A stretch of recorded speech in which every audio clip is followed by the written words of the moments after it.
Aida, kau nak cuti di Bali ke? Bukan kau Melayu? Aku nak balik kampung. Nak tolong jiran aku buat marku. Asal? Macamlah manager bagi. Cepat. Mana borang kau? Dah siap? Nah. Aku dari semalam dah siapkan dah. Lin, hari ni kuantum buka berapa? Bos. Kuantum buka 2 je hari ni. Bagilah borang tu. Borang tu bagi apa? Bos. Ni adik Kesha. Dia nak cuti di Bali.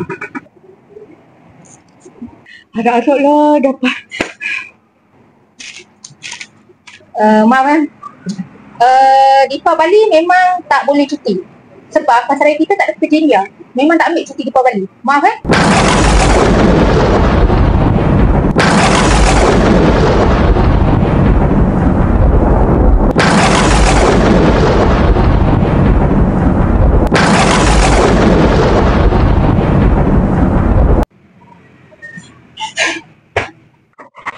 இருக்காமொழி நீ குழமொழி